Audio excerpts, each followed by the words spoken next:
ಶಿವ ದೇವಾಲಯದಲ್ಲಿ ಇದೆಂತ ಘಟನೆ. ಪೌರಾಣಿಕ ದೇಗುಲದಲ್ಲಿ ತಳ್ಳಾಟ ನೂಕಾಟ, ಭಕ್ತರ ಮೇಲೆ ಸಿಬ್ಬಂದಿ ದುರ್ವರ್ತನೆ ಆರೋಪ. ಕನ್ನಡ ಭಕ್ತರು ಸಿಬ್ಬಂದಿ ನಡುವೆ ವಾಗ್ವಾದ. ಕೇರಳಂನ ಕೊಟ್ಟಿಯೂರು ಶಿವ ದೇವಸ್ಥಾನ ದಕ್ಷಿಣ ಕಾಶಿ, ದಕ್ಷಿಣ ವಾರಣಾಸಿ ಅಂತಾನೆ ಪ್ರಸಿದ್ಧಿ ಪಡೆದಿದೆ.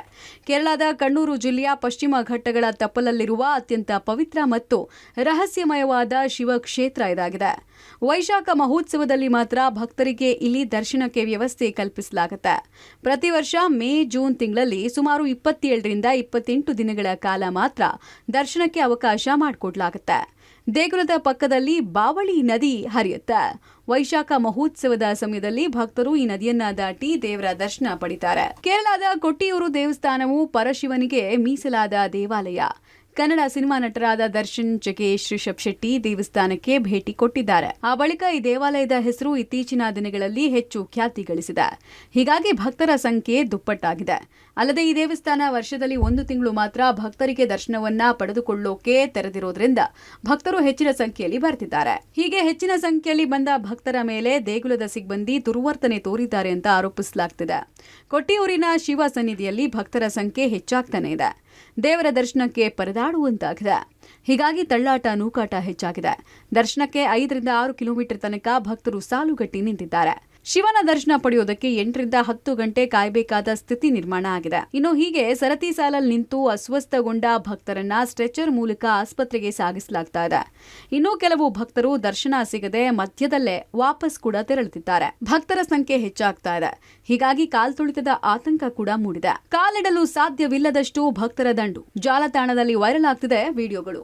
ದೇವಸ್ಥಾನದ ಆಡಳಿತ ಮಂಡಳಿ ಹಾಗೂ ಭದ್ರತಾ ಸಿಬ್ಬಂದಿ ವರ್ತನೆಗೆ ಕರ್ನಾಟಕದ ಭಕ್ತರು ಆಕ್ರೋಶ ಹೊರಹಾಕಿದ್ದಾರೆ. ಕನ್ನಡಿಗರೊಂದಿಗೆ ಅನಗತ್ಯವಾಗಿ ಕಠಿಣ ವರ್ತನೆ ತೋರಲಾಗ್ತಾ ಇದೆ. ದೇವರ ದರ್ಶನ ಪಡೆಯುವುದಕ್ಕೆ ಸಾಲಲ್ಲಿ ನಿಂತಿರಬೇಕಾದ್ರೆ ನೂಕಾಟ ಆಗ್ತಿದೆ. ಕರ್ನಾಟಕದ ಭಕ್ತರು ಹೆಚ್ಚಿನ ಸಂಖ್ಯೆಯಲ್ಲಿ ದೇವಸ್ಥಾನಕ್ಕೆ ಭೇಟಿ ನೀಡ್ತಾ ಇದ್ರು. ಕನ್ನಡಿಗರಿಗೆ ಸೂಕ್ತ ಗೌರವ ನೀಡಲಾಗ್ತಾ ಇಲ್ಲ. ಟಿಕೆಟ್ಗೆ 1000 ರೂಪಾಯಿ ಕೊಟ್ಟರೂ ಸರಿಯಾಗಿ ದೇವರ ದರ್ಶನಕ್ಕೆ ಅವಕಾಶ ಸಿಗ್ತಾ ಇಲ್ಲ ಎಂಬ ಆರೋಪಗಳು ಸೋಷಿಯಲ್ ಮೀಡಿಯಾದಲ್ಲಿ ಕೇಳಿಬರ್ತಿದೆ. ಕೊಟ್ಟಿಯೂರು ಶಿವನ ಸಾನ್ನಿಧ್ಯದಲ್ಲಿ ದರ್ಶನಕ್ಕಾಗಿ ಭಕ್ತರು ಪರದಾಡ್ತಾ ಇದ್ದಾರೆ. ಕಳೆದ 3-4 ದಿನಗಳಿಂದ ಭಕ್ತರ ಸಂಖ್ಯೆಯಲ್ಲಿ ಭಾರಿ ಏರಿಕೆಯಾಗಿದೆ. ಅದರಲ್ಲೂ ಕೂಡ ಕರ್ನಾಟಕದಿಂದ ಹೋದಂತಹ ಭಕ್ತರಿಗೆ ದರ್ಶನ ಸಿಗದೆ ವಾಪಸ್ ಆಗ್ತಾ ಇದ್ದಾರೆ. VIP ಟಿಕೆಟನ್ನು ಪಡೆದು ಸುಮಾರು 6ರಿಂದ 8 ಗಂಟೆಗಳ ಕಾಲ ಕ್ಯೂನಲ್ಲಿ ನಿಂತರೂ ಕೂಡ ದರ್ಶನ ಸಿಗ್ತಾ ಇಲ್ಲ. ಜೊತೆಗೆ ಅಲ್ಲಿನ ಆಡಳಿತ ಮಂಡಳಿ ಮತ್ತು ಪೊಲೀಸರ ವ್ಯವಸ್ಥೆಯು ಕೂಡ ಸಂಪೂರ್ಣವಾಗಿ ಫೇಲ್ಯೂರ್ ಆಗಿದೆ.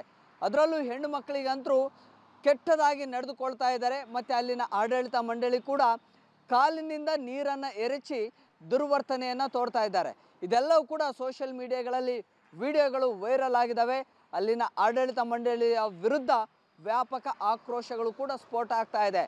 ಇನ್ನು ಮುಂದೆ ಯಾರೂ ಕೂಡ ಈ ದೇವಸ್ಥಾನಕ್ಕೆ ಬರಬೇಡಿ, ವ್ಯವಸ್ಥೆಗಳು ಯಾವುದೂ ಕೂಡ ಸರಿ ಇಲ್ಲ ಅನ್ನುವಂತಹ ಅವರ ಕರಾಳ ಅನುಭವಗಳನ್ನು ಕೂಡ ಹಂಚಿಕೊಳ್ತಾ ಇದ್ದಾರೆ. ಕೊಟ್ಟಿಯೂರು ದೇಗುಲಕ್ಕಿದೆ ಐತಿಹ್ಯ. ಈ ಸ್ಥಳದಲ್ಲೇ ಸತೀದೇವಿಯ ಪ್ರಾಣ ತ್ಯಜಿಸಿದ ಪ್ರತೀತಿ.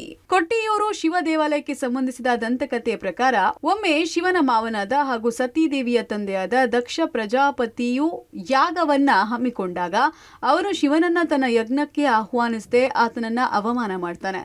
ಇದರಿಂದ ಕೋಪಗೊಂಡ ಸತೀದೇವಿಯು ತಂದೆ ಆಯೋಜನೆ ಮಾಡಿದ್ದ ಯಜ್ಞಕುಂಡಕ್ಕೆ ಹಾರಿ ತನ್ನ ಪ್ರಾಣವನ್ನ ಅರ್ಪಿಸ್ತಾರೆ. ಅಂದು ಸತೀದೇವಿಯು ಯಜ್ಞಕುಂಡಕ್ಕೆ ಹಾರಿ ಪ್ರಾಣತ್ಯಾಗ ಮಾಡಿದ ಸ್ಥಳವೇ ಈ ಕೊಟ್ಟಿಯೂರು ಶಿವ ದೇವಾಲಯ ಅಂತ ಹೇಳಲಾಗುತ್ತೆ. ಈ ಶಿವ ದೇವಾಲಯದ ಮಹತ್ವ ಅಂದ್ರೆ ಇಲ್ಲಿ ನಾವು ಸ್ವಯಂಭೂ ಶಿವಲಿಂಗವನ್ನ ನೋಡಬಹುದಾಗಿದೆ. ಈ ಶಿವಲಿಂಗವನ್ನ ಶಿವನ ಸಂಕೇತ ಅಂತ ಪರಿಗಣಿಸಲಾಗುತ್ತೆ. ಈ ದೇವಾಲಯವನ್ನ ವರ್ಷಕ್ಕೆ 1 ಬಾರಿ ಮಾತ್ರ ತೆರೆಯಲಾಗುತ್ತೆ ಮತ್ತು ಅದು 28 ದಿನಗಳ ಕಾಲ ಭಕ್ತರಿಗೆ ದರ್ಶನ ಮಾಡೋದಕ್ಕೆ ಅವಕಾಶವನ್ನ ಕಲ್ಪಿಸಿಕೊಡುತ್ತೆ. ಈ ದೇವಸ್ಥಾನಕ್ಕೆ ಭೇಟಿ ನೀಡೋದ್ರಿಂದ ಆಧ್ಯಾತ್ಮಿಕ ಮತ್ತು ದೈವಿಕ ಶಕ್ತಿಯನ್ನ ಪಡೆದುಕೊಳ್ಳೋದು ಮಾತ್ರ ಅಲ್ಲ, ಪರಿಸರದ ಮಧ್ಯೆ ಇರುವ ದೇಗುಲ ಭೇಟಿಯಿಂದ ಮಾನಸಿಕ ಶಾಂತಿಯನ್ನ ಕೊಡಲಿದೆ. ಒಟ್ಟಾರೆ ಪೌರಾಣಿಕ ಹಿನ್ನೆಲೆ ಇರುವ ಕೊಟ್ಟಿಯೂರು ದೇಗುಲ ಈ ಬಾರಿ ಬೇರೆಯದೇ ರೀತಿಯಲ್ಲಿ ಖ್ಯಾತಿ ಗಳಿಸ್ತಾ ಇರೋದು ಬೇಸರದ ಸಂಗತಿ. News desk public TV.